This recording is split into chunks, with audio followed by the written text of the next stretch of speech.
welcome all of you on behalf of the entire team of Global Talent Exchange. We are really honored and delighted to have all of you here today with us at a much anticipated premier event, Billion Dreams 2024, India's largest return to India hiring event and conference for NRIs. We are privileged to have such an esteemed panel of senior leaders with us today. Thank you so much for joining us. And we are really happy and delighted to welcome Shravan Kumar, the Head of Talent Acquisition Team Connectivity, who is going to moderate the session for us today. Thank you for being here, Shravan. With over 2 decades of experience in attracting talent globally, regionally, and at the country level, Shravan has a wealth of expertise across multiple domains. His strategic focus spans university hiring, diversity and inclusion, leadership hiring, and HR transformation. Shravan's success in employer branding, coaching teams, and HR policy management makes him a valuable asset to our panel today. Thank you so much for being there. The stage is all yours, Shravan. Over to you. Thank you so much, Shobha. Good morning, good afternoon, and good evening to all the viewers. Thanks today for joining us. And we have with us another, 3 leaders, industry experts in human resource who is going to be with us.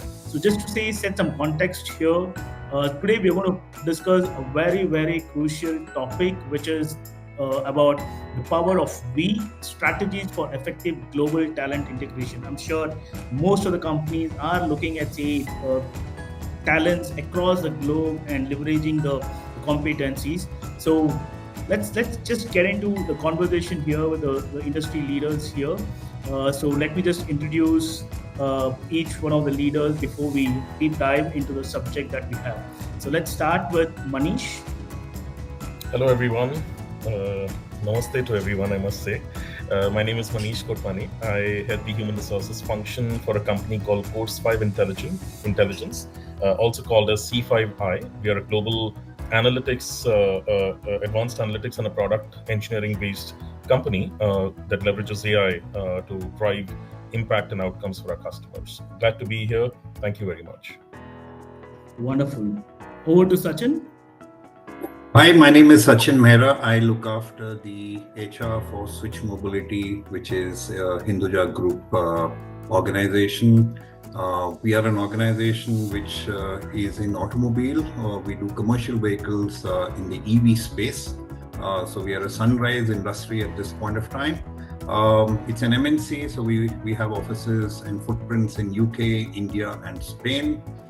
Very happy to be here and very excited to take questions from all the panels and the candidates. Thank you. Great, thank you, Sachin. Over to Swapna. Hi everyone, my name is Swapna and I currently lead HR for Honeywell Technology Solutions India. I think Honeywell is a pretty common household brand, but we are based in different domains like aviation, building automation, industrial automation, and very recently sustainability services. So I think as an organization, been in existence for several years with over 100,000 people across the globe. Of course, by parent origin, we are a US organization and been in India for almost about 30 years now. So that's my profile currently, but been in the industry for about 2 decades and largely in the IT and services space. So looking forward to share my experiences. Thank you. Thank you so much, Swapna. And thanks to all 3 industry leaders for taking time and spending here with us in terms of discussing about this very, very interesting topic today. And I'm sure as business expands globally, integrating diverse talent becomes very essential for every organization. And this integration not only enhances innovation, but also fosters a culture of inclusivity, right? So let's a little bit explore in terms of how we can harness this power of we to create a very cohesive global workforce. So let's start some questions or maybe something related to how an Indian organization can leverage global talent to drive innovation and growth in ways that might not achieve with a solely local workforce. I'm sure until we have a much more better say workforce, a diverse workforce, it's not going to be easy to say meet all the business demands, right? So let's just hear each of your views as to see how we can leverage the global talent here. So let's start with Manish. Thanks, Shravan. So a lot has changed, right? Over the last few years, India's story has been shining. It continues to transform every day, every year. We see the country today being amongst the top 5 economies in the globe, clearly headed for to be the top 3. There is a huge revolution, not just in tech, but every area of business. As business grows, as the as any country grows, it of course needs a lot of talent, and yes, there is a lot of homegrown talent, but also there is a need for talent that has gone across the globe, has got exposure, be it in the form of education or in the form of working across different work streams in different countries, in different industries. And I think the timing is just perfect where we integrate these two, harness the potential that the two bring to the table. I think what we clearly stand to gain is, having the customer perspective. Any business is driven by customer. And for folks like you who are across in the US or in different parts of the world, what you have is a very valuable a skill, which is being closest to the customer, understanding how those economies are running, how their businesses are running, what's really happening, what's the business landscape looking like, and how you can translate that back into the solutions that companies in India can bring to the table. I think the customer perspective is key. Of course, having been in those regions, you guys have been culturally aligned to understand the ecosystem better. One brilliant skill that we can benefit from if we have you back in the country. You all can be great representatives of Indian culture, as well as aligned with the culture that exists across different regions, and bring in a perfect blend. Third, in my view, I think is the tech prowess that each one of you must have built, being onshore, building solutions, building products, catering to customers, sensitizing the culture. I think the blend of these three is something that we can truly harness, leverage in building successful organization and a customer and a delivery ecosystem, I would say. Very good. In fact, you brought out a real good point in terms of the customer and the culture impact. So that's something which is driving the business today, where if the culture is not set right, I think that's something which is not going to promote your business. And similarly, if the customer is not taken care of, I think there's no business at all. So I think that's how I should say it, right? So you brought out a very good point there on these things. Thanks so much, Manish. So Swapna, anything that you would like to share? Sure. Thanks, Shravan. So I think I'm one of those examples of somebody who worked in India for about 7 years, went to North America for 7 years, got my Canadian citizenship, and now I'm back to India working as an international foreign worker. So I've kind of done the both brain drain and brain gain. So typically gone through the 9 yards of going and coming back. I think it's been 5 years since I got back. Absolutely, it's been extremely delightful to see how things have changed in my 8-9 years of going away and coming back. I think what I've really learned, or what I think I've gained in my stint onshore, has been Manish said, of course, the ability to work in close quarters with a customer, whether wearing a sales hat or an HR hat, even pitching an HRIS tool and kind of selling it and making a big buck there.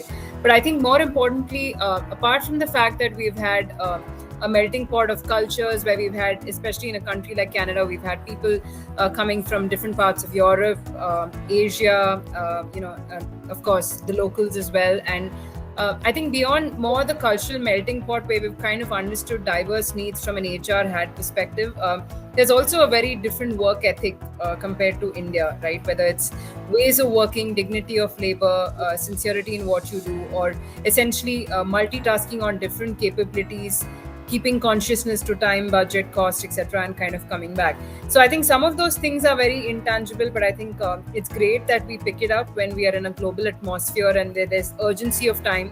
When you're with the customers, you don't have the luxury of kind of taking things at your own pace.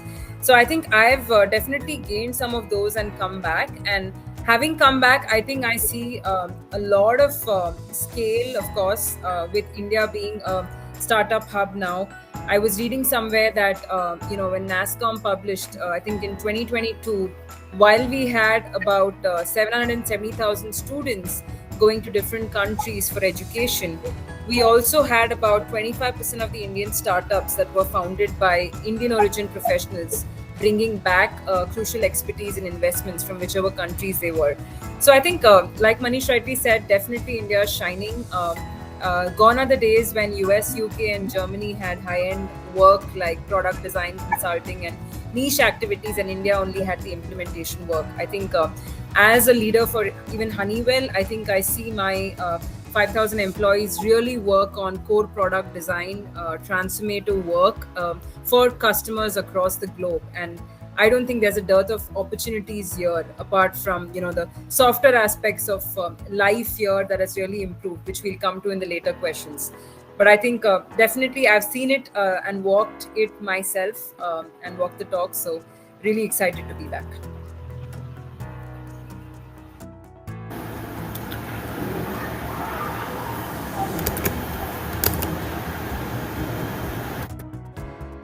Okay, so I think my views here would be because we are a MNC startup and in a very specialized technology space. We don't call ourselves the automobile organization. We actually call ourselves the technology automobile organization, which means all the technologies that probably would be used in the automobile space is what we're looking at currently from a Switch Mobility perspective.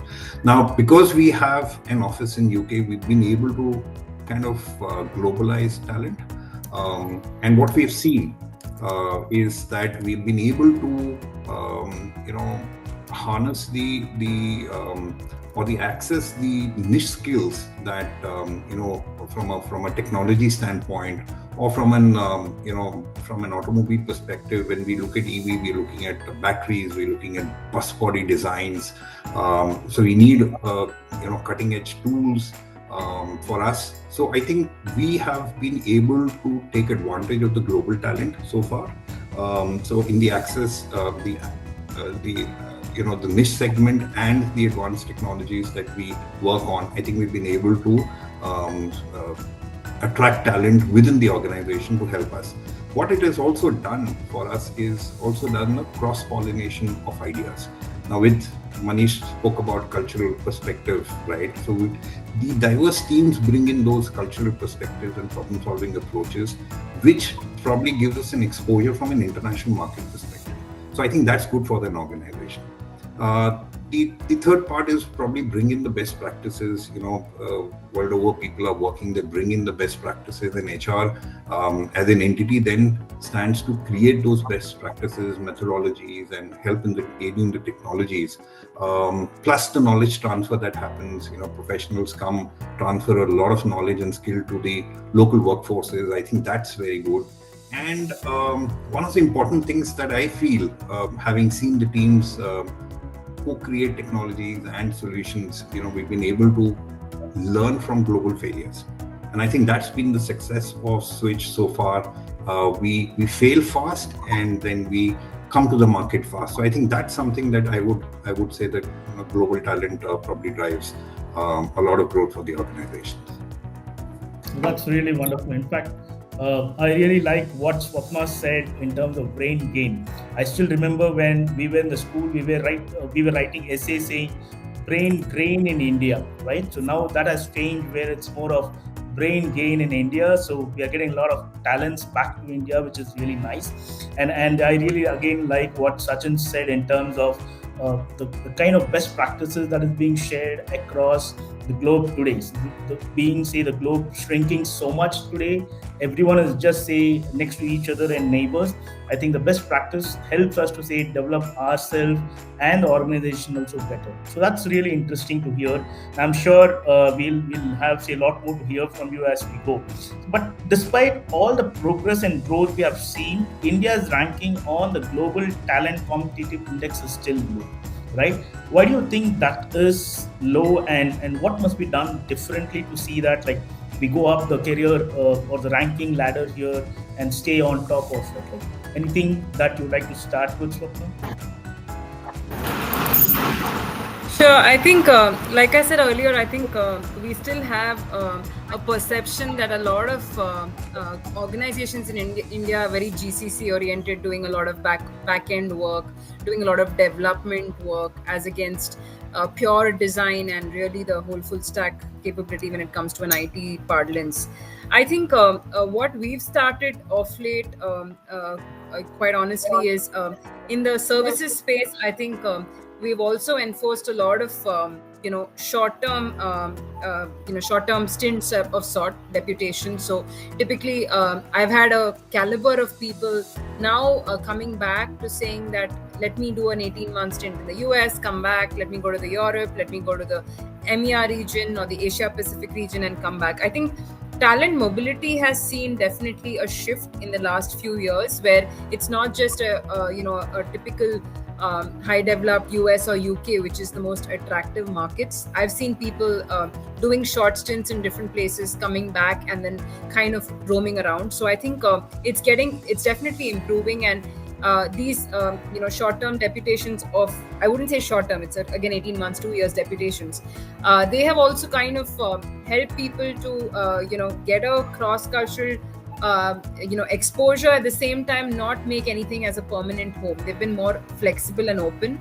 I think perceptions have changed. So definitely, like I rightly said, it's not just core customer or core domain work going overseas, but we're actually doing different types of work, whether it's the semiconductor industry. We've seen several startups today, whether it's I just read somewhere 30% of global capability as per NASSCOM and Zinnov have, in terms of semiconductor, GCCs have all moved to Bangalore and Hyderabad, employing over 50,000 people as we speak. So I think definitely the trends have changed, and as we see more success examples or role model organizations, whether it's an NVIDIA or whether it's organizations like Texas Instruments and so on, I think we need more of that to kind of spread the message that things have changed and mobility is the name of the game as we speak. Wonderful. Anything from your side, Sachin? Yeah, I think for me, when I look at it, as Sapna said, shorter stints, that's what we do currently, where we globalize talent within the organization, whether it is from India to UK and UK back to India. I think we're still exploring and learning to create those strategies, but I think it's an important aspect that Sapna did talk about, and I'll bring in some data for you. And I'm reading this because of a friend of mine did give me this data as he knew that I'm speaking today. So the data says that according to a survey, 70% of the NRIs who returned to India found it difficult to find a job. The 32% of NRIs who returned to India quit their jobs and moved unemployed, while 30% transferred themselves back to the same company in different location. 40% of the NRIs believe that they should come to India physically to interview for the job, while 50% think it's not necessary. These are numbers that are giving us some kind of perspective. Now, if you have to attract talent and you have to, be on the index to be on a higher side, I think there has to be a couple of things in traditional HR practices talk about attraction, development, and retention, right? There has to be quite a lot of focus, and I'm speaking from my industry perspective, which is automobile manufacturing. We have challenges on diversity, in technical roles. So I think a change in mindset, if we start to bring in talent from outside, would be something that we should be looking at, and at least at the leadership level to start with. I spoke about continuous learning opportunities to employees with high collaboration with research institutes abroad. I think that would be a good take for us. Retaining global talents and probably meeting their aspirations also requires to have competitive salaries, which is not just about the packages that you bring in, but the benefits in terms of the taxation. So the government has to start bringing in a lot of those scenarios where a tax appetite of an individual reduces quite a bit. So I think these are some things that we need to do in order to attract expats to bring them back to the national level. I think government has to do a little more on the infrastructure side, the cost of living challenges that Indian cities pose today vis-a-vis somebody's living abroad. I think these are some things that needs to be looked at holistically, just not an industry specific, but a India specific. Very nice. Very nice. Manish, anything that you would like to add? Yeah, I think a two-pronged approach to that answer. One is largely looking at the ecosystem in which we operate, and when we spoke of why is India still lacking, well, there's a lot changing, and a lot is yet to be measured as effectively, I would say, to bring out the real success. There is so much being done by the government, moving the journey and the needle from digitization to digitalization, and how the smart cities are truly converting to build and offer an ecosystem even to the NRIs returning back to India. Yes, it's still long from what they would be looking at, but there definitely will have to be more than just the the career aspirations that bring them back to the country. Having said that, talking about organizational ecosystem, I would say I would like to correlate this to the roti kapda makan and the Maslow's theory philosophy. I mean, look, there are simple three things that will align and bring alignment. One is, of course, the role, the purpose. Why are they getting back, and what they land up signing up for? How does that meet their career aspiration and aligns with their skills? Okay. Second, of course, it's always going to be tough, to meet the benefit landscape, because you've been making money in a different currency. Moving from dollars to INR is always a very different and a difficult equation.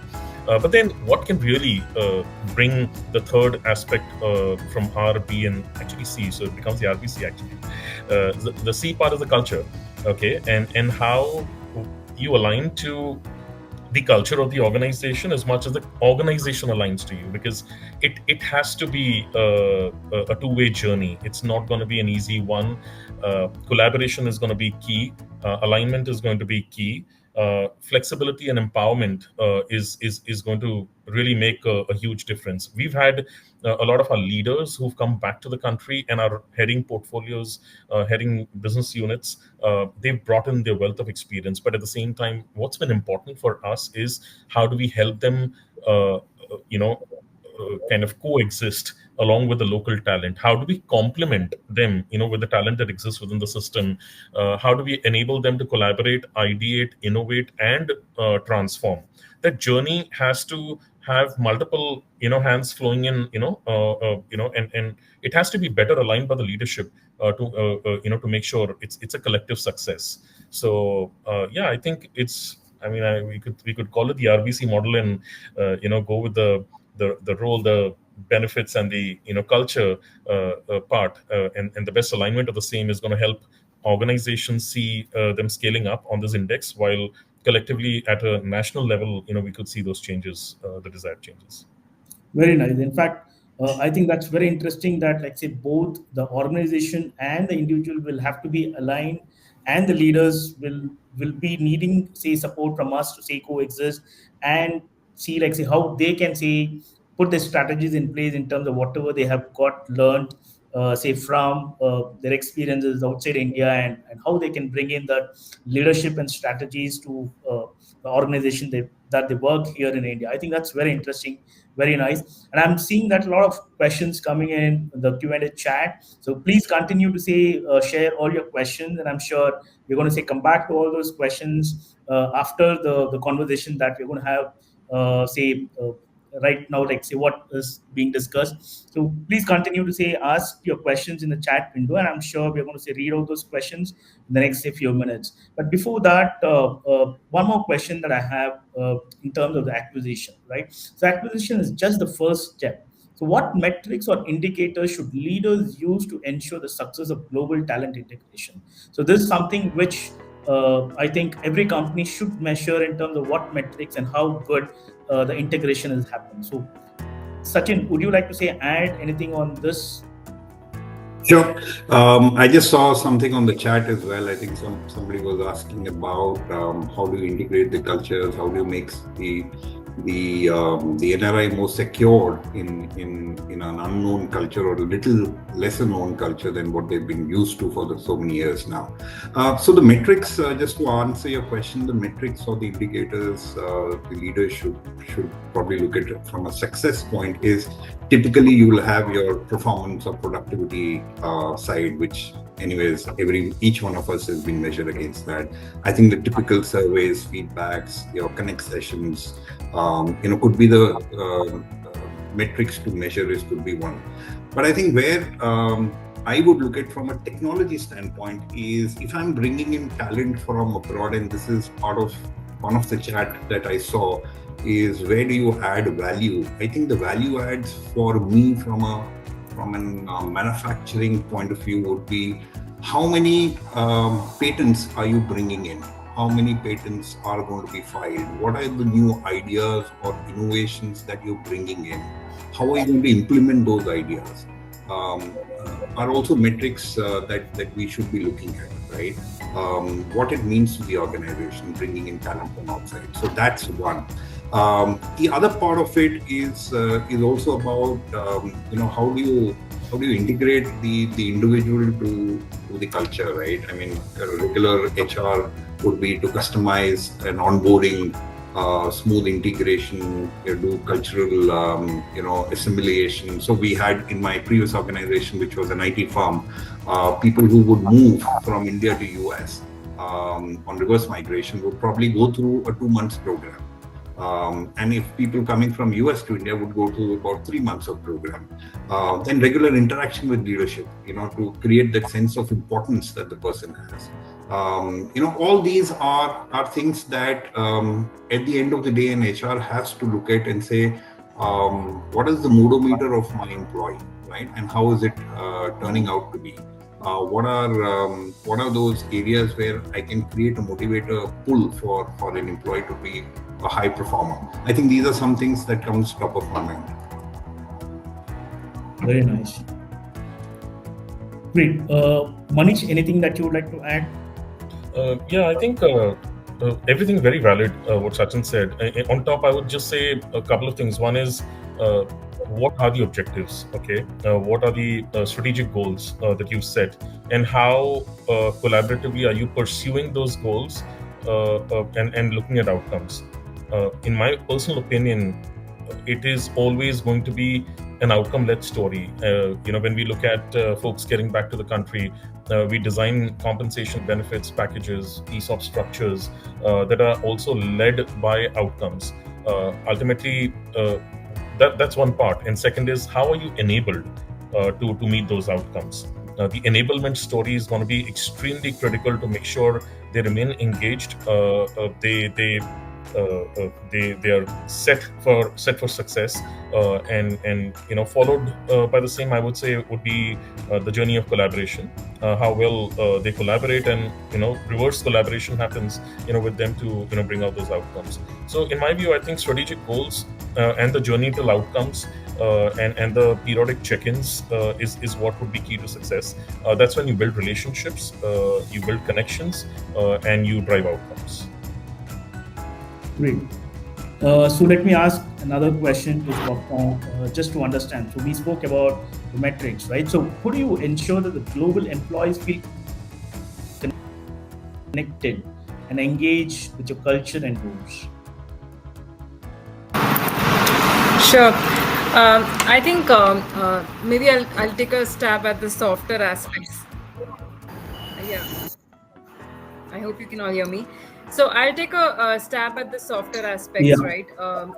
So for me also, coming back to Bangalore after spending 6 years in North America or 7 years and getting my citizenship and kind of living a different life there, I think I needed certain priorities very straight. I think the intent of return is also very key, no matter how much you try. So I was very clear. I needed a support system for my daughter. She had to see a life with her grandparents. I know I wanted to come back to handle scale because I was handling a role for certain number of people, but I saw a lot of scale in the roles in India, which I wanted to kind of witness. I had my partner wanted to start up an entrepreneurial firm back here in India. So we had specific clear motives of why we are coming back. And I think that's very important. You can't have just India being a stopgap and, okay, let me try it out. But you need to have certain goals personally on what you want to achieve when you come back. So that was very clear, which we did. But as an HR person, I think I've recently had two expat leaders come and join my team after spending 30 years in the US. And I think I had to really sit them down. One, to explain, housing. There are amazing gated communities today in India which they can access. I had to spend time on their compensation, like Manish said, in terms of ESOPs, incentive plan, give them a roadmap for how their role is going to pan out for the next 3 to 4 years, so a more a long range horizon. I had to sit with them to talk about healthcare, to talk about education, which are the best schooling options for their kids. So a lot of these handholding softer aspects had to be done before they took the flight and came here. So I think those are things that we're all kind of assimilating and putting it as part of our integration plan from an HR standpoint. But I think it's a combination of two. You need to have a clarity of role and intent, which has to be long haul, and hopefully work with your organization to establish these other aspects, which are typical concerns around health, education, housing, and things like that. I think, needless to say, comp has definitely accentuated quite a bit in India. It's very attractive now. It's not the good old days where we had specific pay scales. It's very flexible, very competitive. So I think that part is definitely getting addressed with ESOPs and other aspects. Wonderful. So I'm sure everyone looks at the com and how well you settle down, how the family settled down along with you when you move back to say India. And I think you made a very good point, Swapna, in terms of say how important it is for an individual to look at say the personal aspect as well, right? Not just say a person coming back and just say finding a job and then settling down. So that's very interesting. But something which I also want to understand is like say how do you ensure that global employees feel connected and engaged with your culture and goals? So one is the personal aspect that we spoke, but when it comes to the organization, how do you ensure that like say they get connected and say engaged? Maybe Sachin, you want to say start and then say we can shuffle say between. Yeah, I think so. I'll give you an example, probably a little different from an NRI setup. While I was working in Ashok Leyland, which is part of the Hinduja group, we used to deploy resources across the globe, whether it is Africa, Middle East, or even in SAARC countries. So the way we would settle our employees in these locations would be to take care of their entire movement. So your entire family movement. So you probably help them find a place. You allow the family to go visit, be comfortable with the location, create an ecosystem for them, and create those infrastructural supports that they would be requiring. Obviously, your salaries, as Sapna did mention about, is to create those packages. So you've got packages where you have colas being added so that your cost is taken care in these third world countries or in emerging countries. So that cola aspect brings the flavor of additional income that someone would be able to spend there. There is a mix that we used to create, an INR salary plus the local salary. Your flights are taken care. You can come multiple times and visit India. Those are things that we would do. In order to get the transportation done, the company would sponsor them certain vehicles so that they can transport themselves to the work location and home. So I think these were some of the things. For the family, obviously, kids' education, ensuring that schoolings are taken care, fees are paid. All of that was done by the organization. Now that's when we move when we move an employee to deputed onto a different country. On the reverse side, also if it is deputation, similar probably areas that you could look for. But if it is not a deputation and you're kind of moving into it, then you will have to look at your salary packages, how you're compensating yourself against what you were. Your COLAs will still work in the calculation, so you should look at the COLAs as well. I think that's very important. The percentages of COLAs would be a little lower, but then you can look at it. I think that's something that I can talk about. I think over to you, Shravan. Great, thanks, Sachin. That was really nice. So, Manish, I'm sure in your organization you will be having a lot of people moving, say, between other countries and coming back to India. So, what is that you would like to say about say, having them say meet all these career goals, aspirations? Sure. In fact, we just had a global chief financial officer who joined us from the US. He relocated, so it's been like it's just been about 2 months or so maybe, and just reminded me of everything that Sachin was talking about. Maybe I'll just add one thing and take a step back, because in my view, this journey begins right from pre-hiring and the pre-hire engagement phases, because that's when conversations are happening. That's when confidence building is happening. That's when they get to see the organization from your lens, or the series of conversations that we kind of set up. So in this case, because it's a CFO, the conversations would always be with my chief executive officer and the chairman, and with myself. Now, how and we decided amongst us that how we'll ensure that we provide him with with a perfect understanding of where the organization stands, what are the strategic goals, where are we headed. Those pre-hire engagements were also trying to drive contextual clarity of what the individual is signing up for. Okay, this brings in transparency, brings in trust, and builds the confidence to take that plunge, because it's a big shift. You're moving with your family, you're moving everything. You're moving a life from one country to another. It has to be for a rock solid reason. So while that engagement kept continuing, from my end, of course, I was also looking at how we drive the enablement aspect, right from relocation to, as Swapna did talk about, schooling, housing, settling in once you land, and how the first 45 days had to be structured so impeccably that you're not worried, you're not seeing your family getting strained out, trying to struggle with basics, of course. So all of those things had to be taken care of, and then once you're completely settled in, that's when you kind of go all out and get engaged with the day-to-day challenges and priorities of business, and do your bit for the organization. So I think it's clearly divided in these three phases, in my view, to make it a complete success. No, absolutely. So I still remember. So when we hired recently a very senior leader, say in TE, who came from the Europe, we actually gave them so much of comfort that, like, say, to the extent that they went through a 1 week orientation about the country, about the state that they are in, and then they were also taken around the city and given a list of schools that they can explore for the kids closer to the office, and a lot of things that say we were supporting in. So I think it's very important that, like, say, for someone to understand the culture and say get engaged with the goals of the organization. I think until unless their families are settled well and they don't worry about say running around on all those things, it becomes very difficult for someone to say settle down and then start focusing on say what their deliverables should be. I think Sachin and Manish really brought out a good point in terms of say how it is, and thanks Swapna for starting this in terms of say sharing your experience. But maybe I can come back to Swapna on another question, because you spoke about the brain gain that you said, right? So what is your perception of the brain gain, right? So we are seeing a trend today. So what is that you think we are looking at, say, how brain gain is happening in India?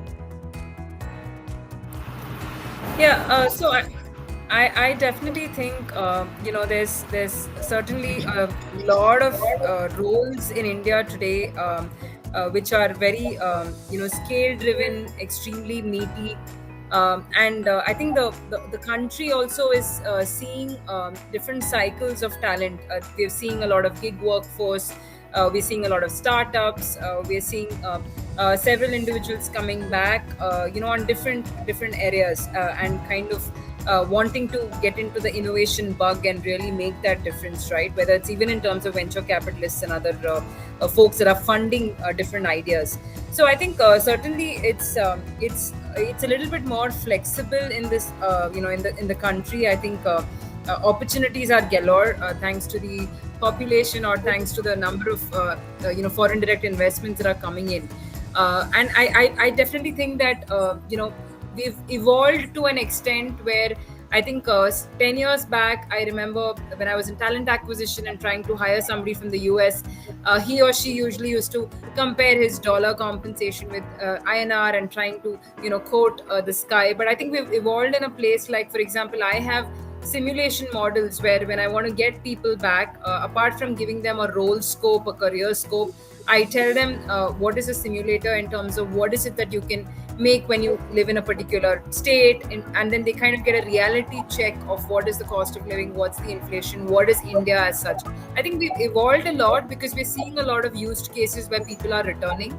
So we kind of give that as an insight. And I think there's a lot of variety in the kind of roles, and I think for a lot of us, scale drives us. So as we start managing larger size team sizes or larger meaningful work, it really helps. So I think we've certainly evolved. So definitely the best time for brain gain, and we're seeing it through a lot of used cases. So whether it's in technology, in semiconductor, in manufacturing industry, or IT services for that matter. So certainly a place where people can evaluate opportunities sitting from their desk overseas. You don't have to really be here to see it. So that's where we've kind of evolved.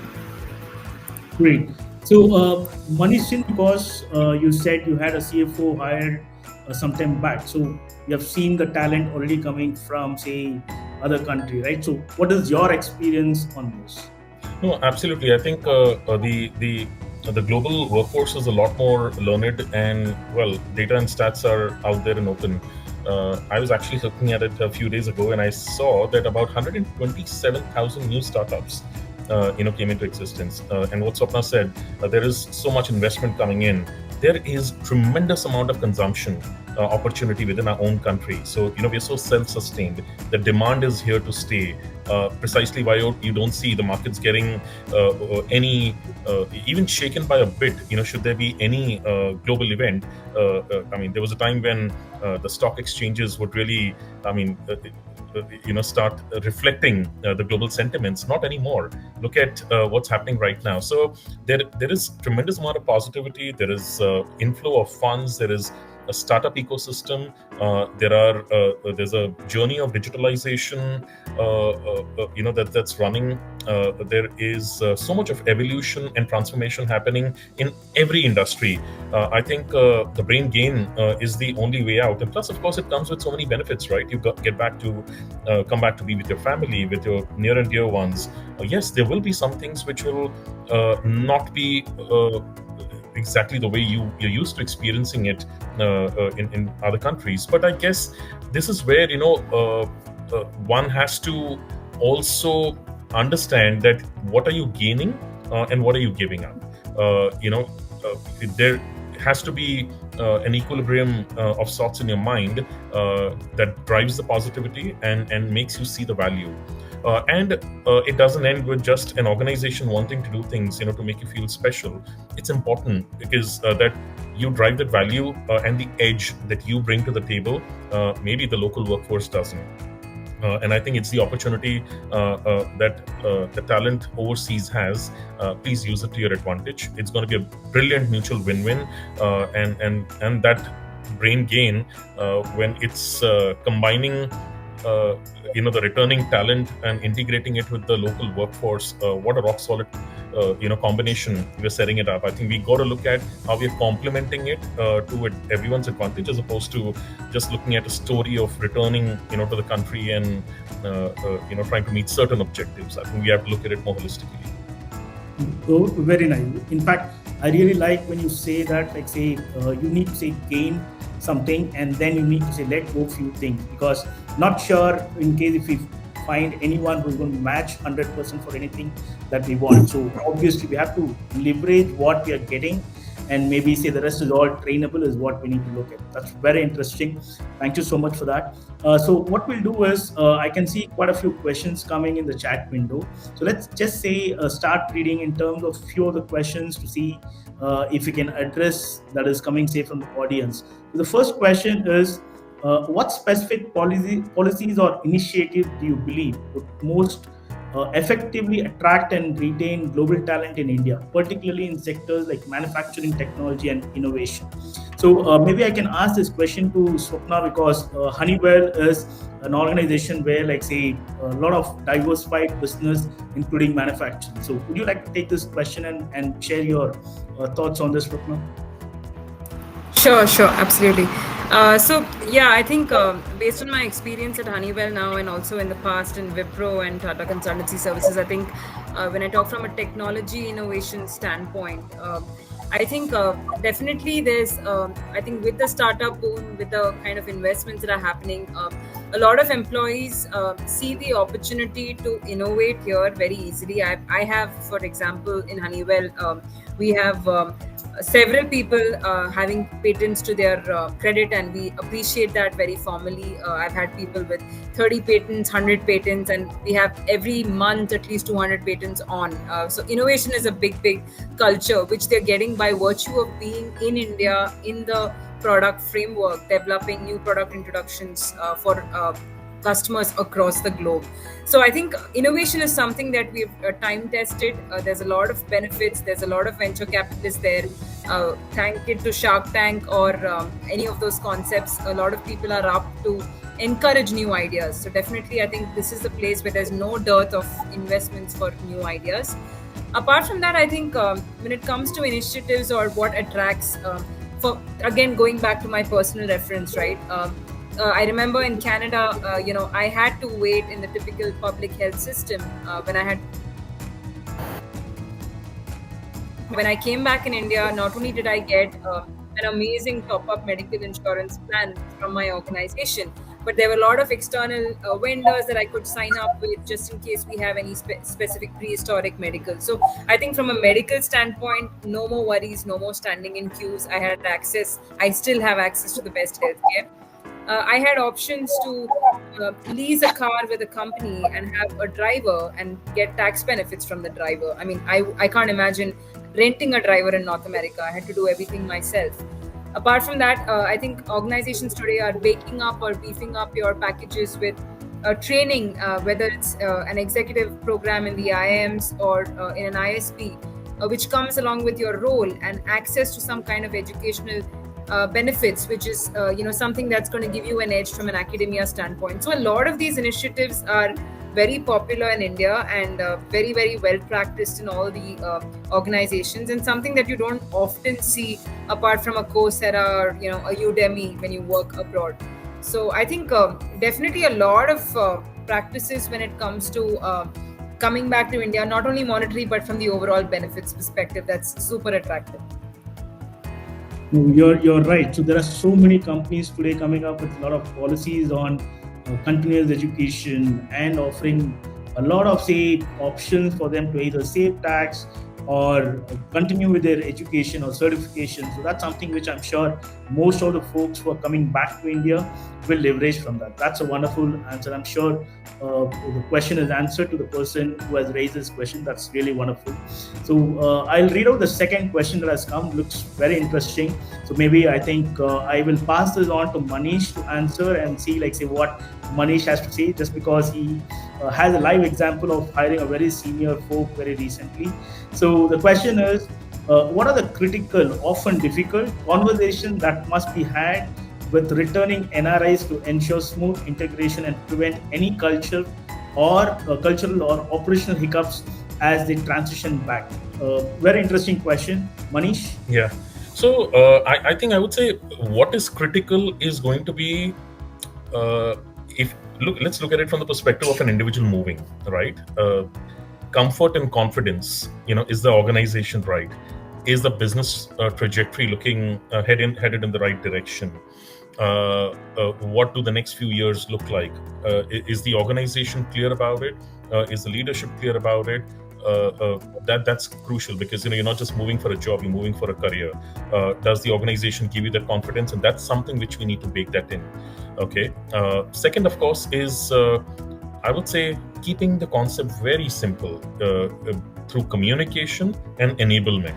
Okay, because the timely communication process, whether it's of benefits, it's of helping the person see that how are we enabling the transition, making it smooth, what are the set of arrangements being made in the country for the person. As Swapna rightly said, look at healthcare benefits in India. They are tremendous. They are really, really wonderful in the way India operates versus the best of the countries do not.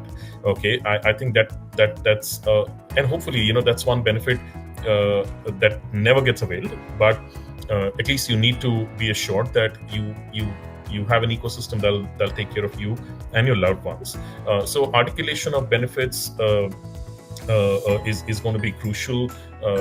Communication of policies, processes, keeping the journey of engagement on is something which is very, very simple. And third and last important thing in my view is helping the individual see what are your efforts going to lead in terms of to the outcomes. Okay, I simply explained one concept where it's ESOPs and long-term incentives. They need not just be linked to cash and to near-term benefits, but also to performance-led outcomes. And well, if you are striking and achieving those goals, well, take it away, because it's going to be a mutual benefit. And that's something that we follow as a philosophy at C5I. So we've kind of bucketized it in 3 segments, I would say. Wonderful. I really love the answer where you say that all these are something which need to be packaged, right? So that's really wonderful. So I'll move on to the next question, which is about EV, and I think Sachin will be the best person to answer this because he comes from a similar industry. So this question goes to you, Sachin. So artificial intelligence. So how can a conversation go without a question on AI, which is being discussed worldwide in every other conversation and every other panel discussion that we have, right? So the question is about artificial intelligence, EVs, right? So could each of you comment on the specific gaps in your industries where talent like us can help? How and where can we make the most impact? So to start with Sachin, and then say Swapna and Manish can add in as well. Perfect. So yeah, it's a good question, and I think the technology is still evolving when we talk about electric vehicles, and we see a lot happening in that space. Now, electric vehicles are merging with AI, creating a smarter transportation landscape at this point of time. So if I look at how we are addressing it, and it could be a little lengthy answer, but bear with me on that.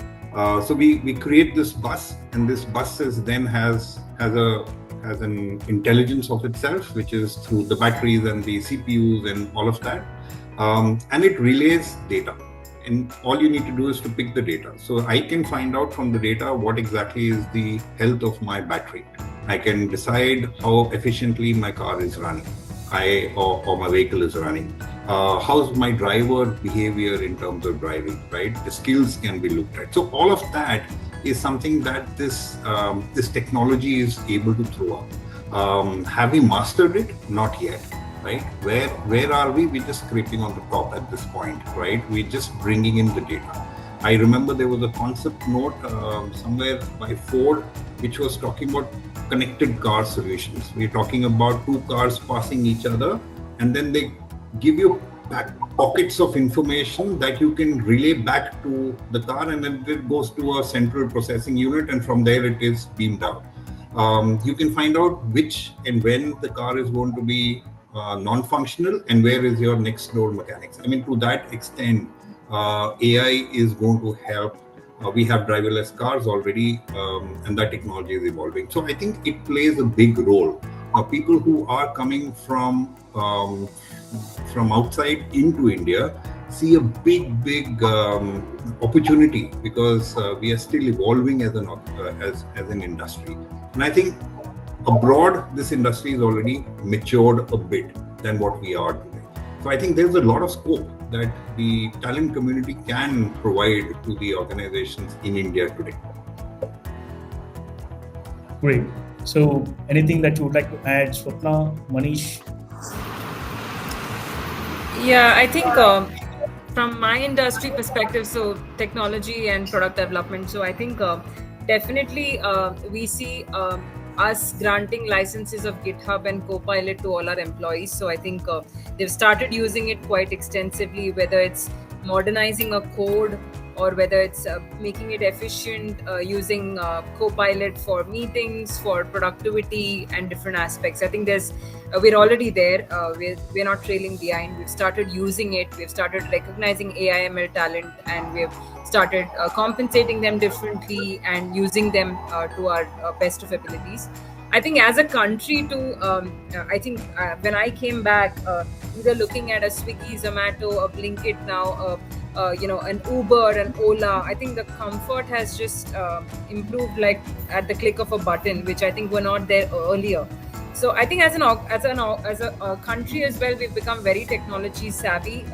Whether it's somebody sitting like us in a corporate boardroom, or even a auto driver or a vegetable vendor or milk vendor today accepting payments in Google Pay and Phone Pay. I think we've all become very technology savvy, and I don't think we're trailing behind anywhere apart from the generation X, if I think we are born before 80s, who are kind of trying to catch up with the trends. And also a lot of reverse mentoring happening, a lot of next gen coming to us and talking about new trends on AI/ML and so on. So I think we've definitely grown progressively, and I don't see we trailing behind on any front when it comes to AI. Time will tell on how we can kind of coexist with machines. And for HR, for example, apart from chatbots and modernizing HR shared services, we're looking at how we can add value, whether it's in terms of coaching or interpersonal conflicts or the human-only work pieces where we as HR professionals can add value now. So I think we're also looking at those aspects which we want to add the human effort, but keep the machines going on and eliminating the non-value adding work. So we're definitely maybe even ahead of the West there. Absolutely. Manish, you want to add anything? Yeah, no. I actually, started off thinking, where are we trailing? And I, wasn't getting as many answers in my mind. And thankfully, Sapna, you said it so well. Think about it. Today, at least if I look at our organization, 95% of our customers are the Fortune 100 or the Fortune 500 companies. Okay, most of them from the West. It puts additional focus on us to make sure that we stay ahead of the curve if we got to support them and deliver to them. We have to remain agile. We have to remain very techno-savvy. I don't see anything any new technology that's not being worked upon, because if a customer is working upon it, we probably have to be a few steps ahead to say, okay, how are we going to create a solution out of it, and how are we going to drive product or a solution enablement with help of it. Well, what this brings me to the point is, can you bring customer perspective? Can you bring local geographical needs, that are evolving, developing? Well, today we see the Swiggies, the Blinkits, the Zomatos, and every other organization. Well, a lot of these ideas have emanated from the West, okay, from the past. But we are all now headed to see what is that next big solution. What are the next set of solutions we got to create to remain ahead of the curve and ahead of competition? Can you enable us to do that? I think that's where the answer would lie. Techno-functional expertise and how that's delivered consultatively is what is going to drive success.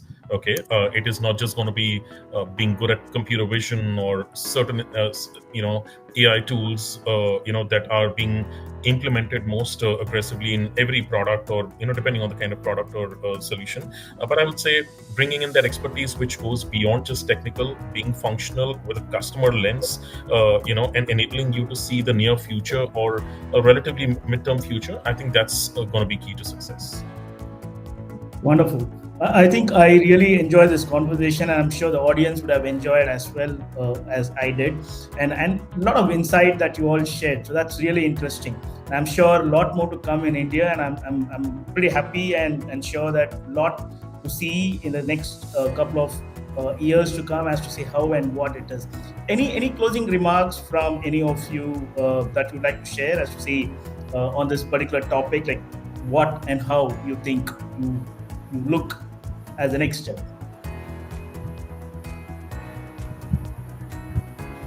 Maybe Manish, you can start. Yeah. And Okay. I would just close it with saying that we are the land of opportunities. Okay, it's proven, it's out there in the open, and we are backed by a great culture. Okay, you have a lot to gain if you look at getting back home with your near dear ones. And look, the concept of economics also says a very simple thing: where the demand is more than supply, I think you got to thrive in that environment, and that's the business model to associate with. Well, I guess we have the demand. Okay, we need the supply. Can we collectively make this happen to build a better organization, industry, or deliver better to our customers and build a bigger and better India? I think I'd like to welcome you guys back to the scene. wonderful. Manish, sorry, Sachin.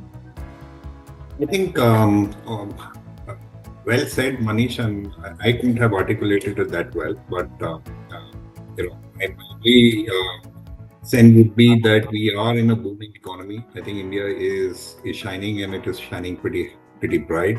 There is opportunity for everyone. What you bring onto the table depends on your value adds to the organization. I think as Sapna spoke about, there's number of GCCs that are getting opened. There is space for everyone. And come on, we're a land of Atiti Devo Bhava. So, we always welcome people back, and we've got warm hearts, and you're one of us. So, that will never be a problem. I'm sure professionals like us will be scouting for you, given, whatever you bring onto the table. And I'm sure that there is always a sweet spot that we can create as HR professionals. Shravan, you are one of them who is looking for talent. We are also looking for talent. And I'm sure that there's opportunities for each one of them. So I think welcome, and we'll be more than happy to engage in conversations. Great. Swapna, you want to add anything in the last?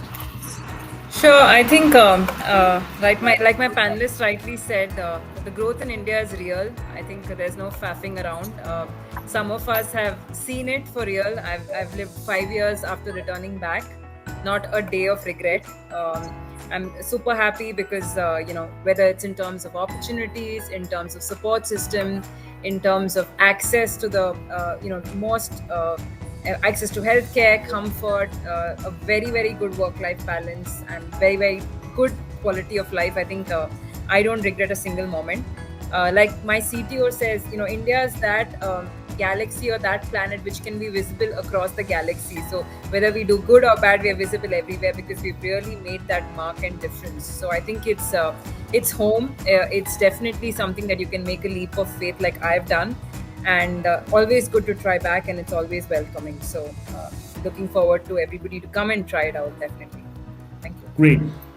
Wonderful. So I think from the last, say, 1 hour of conversation, so what I really hear is the power of we lies in the ability to embrace diversity and integrate global talent effectively and ensure that the companies utilizes this. And I'm sure all these strategies that you shared with all these inputs that you have given, organization can create a thriving and inclusive environment that drives success for individual and to the organization also. And I'm really thankful to each one of you to sharing this, kind of inputs that you have been sharing, and that's really wonderful. I think I really enjoyed it, and I'm sure the audience enjoyed it as well. Thank you so much, and back to Shobha. Yeah, amazing. I'm sure it was a very, very insightful and informative session for all our listeners today. And it's like really overwhelming. And thank you so much, Shravan, for moderating it so well. And on behalf of the entire team of Global Talent Exchange, I would like to thank each one of you for your valuable contributions and valuable insights for this hashtag IdeaCon session today. Thank you so much for joining us. Thank you. Thank you. Thank you. Thank you so much. Thank you, Thank you. everyone. Bye-bye.